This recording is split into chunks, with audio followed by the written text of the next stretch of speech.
अस्सलाम वालेकुम, I am clinical dietitian Ayesha Nasir, currently working at Cosme studio. आज का हमारा टॉपिक होगा कोरोना वायरस की एहतियात और उसके हवाले से जो डाइट हमें रखनी चाहिए उस हवाले से।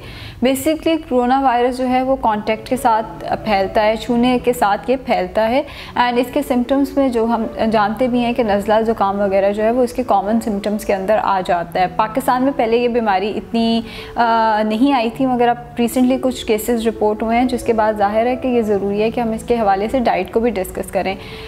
पिछले दिनों मैं सोशल मीडिया पे देख रही थी कि बहुत सारी पोस्ट शेयर हो रही हैं जिसमें प्याज से इसका इलाज, लहसुन से इलाज, शहद से इलाज एंड मुख्तलिफ टोटके वगैरह जो हैं वो सोशल मीडिया पे इस हवाले से बहुत ज़्यादा वायरल हो रहे हैं। ऐसा कुछ नहीं होता। वायरस जो है अगर वो आप उसके साथ कांटेक्ट में आ गए, उससे अपनी लाइफ पूरी करनी ही करनी है। ऐसा नहीं होता कि आपने प्याज का पानी पी लिया है या आपने लहसुन का इस्तेमाल कर लिया है, शहद का इस्तेमाल कर लिया है तो जो है आप इसके अगेंस्ट फ़ाइट कर सकते हैं, ऐसा हरगिज़ नहीं है। सबसे पहले तो मैं इन चीज़ों को क्लियर करूँगी कि ये जितने सोशल मीडिया पे जो पेजेस गलत इंफॉर्मेशन शेयर कर रहे हैं ये बिल्कुल गलत है और इसका हकीकत से बेसिकली कोई ताल्लुक़ नहीं है। कोरोना वायरस को ठीक करने के लिए कोई भी डाइट नहीं है, कोई भी डाइट दुनिया में ऐसी नहीं है जो कोरोना वायरस को ठीक कर सके। अगर ऐसा होता तो चाइना जो है वो हमसे डाइट में काफ़ी आगे, वो हमसे पहले रिसर्च करके तो ऐसी कोई ना कोई डाइट ले आता।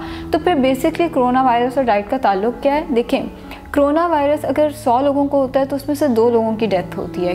2 लोग वो जो वल्नरेबल ग्रुप है, वल्नरेबल ग्रुप से मुराद ये है प्रेग्नेंट फीमेल्स हो गई, बच्चे हो गए या एल्डरली हो गए। बेसिकली इन लोगों की इम्यूनिटी जो होती है वो वीक हुई भी होती है। उन लोगों की इम्यूनिटी अडल्ट्स जितनी अच्छी नहीं होती तो इनका जो सर्वाइवल का चांस है वो कम हो जाता है। अब हमने अपनी इम्यूनिटी कैसे स्ट्रॉन्ग करनी है? बीइंग एन एडल्ट हमारी इम्यूनिटी स्ट्रॉन्ग होनी चाहिए।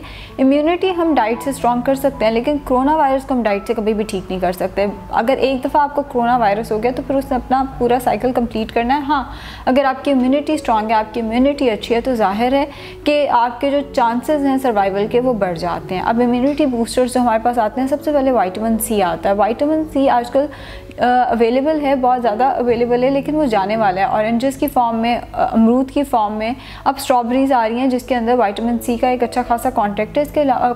इसके अलावा लेमन जो है वो बहुत अच्छा विटामिन सी का सोर्स है। तो ये कुछ चीज़ें जो है विटामिन सी की फॉर्म में हमने अपनी डाइट में ऐड करनी है। हाँ, अगर आप कुछ एक्स्ट्रा प्रिकॉशन करना चाह रहे हैं तो आप विटामिन सी के सप्लीमेंट्स भी ले सकते हैं। डाइट से विटामिन सी की रिक्वायरमेंट पूरी हो सकती है, बट अगैन अगर आप कोई बहुत ज़्यादा प्रिकॉशन करना चाह रहे हैं तो देन आप विटामिन सी के सप्लीमेंट्स भी इस्तेमाल कर सकते हैं। उसके अलावा जो दूसरी चीज़ आती है वो आती है आयरन। आयरन जो है वो भी इम्यूनिटी में काफ़ी हद तक रोल प्ले करता है। आयरन में जो चीज़ें आयरन रिच हैं उसके अंदर रेड मीट आ जाता है जिसके अंदर बीफ और मटन होता है। इसके अलावा ऑर्गन मीट, कलेजी, गुर्दे वगैरह वो आयरन का अच्छा सोर्स है। लाल लोबिया, काले चने और यूजली जो दालें, जो लेंटल्स ग्रुप आ जाता है हमारे पास, वो आयरन का एक अच्छा सोर्स है। इसके अलावा इंजीर और खजूर, ये भी आयरन के अच्छे सोर्सेज के अंदर आ जाते हैं।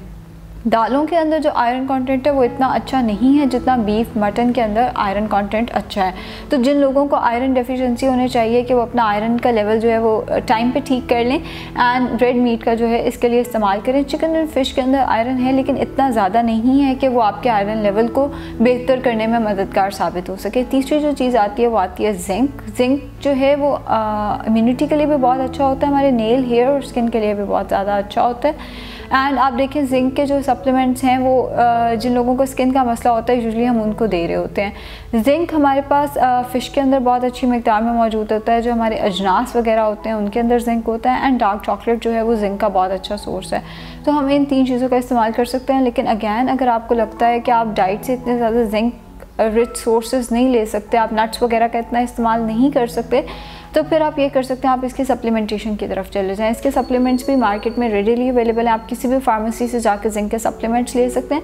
बट कोरोना से लड़ने का एक ही तरीका है कि आपकी इम्यूनिटी स्ट्रॉन्ग हो, आपकी इम्यूनिटी जो है वो अच्छी हो, आपका प्रोटीन इंटेक अच्छा हो, आपकी डाइट में किसी भी चीज़ की डेफिशिएंसी ना हो, एक बैलेंस डाइट का आप इस्तेमाल कर रहे हो। अगर आपकी डाइट अच्छी होगी तो फिर चांसेस ऑफ सर्वाइवल जो हैं वो ज़्यादा अच्छे हैं। Thank you.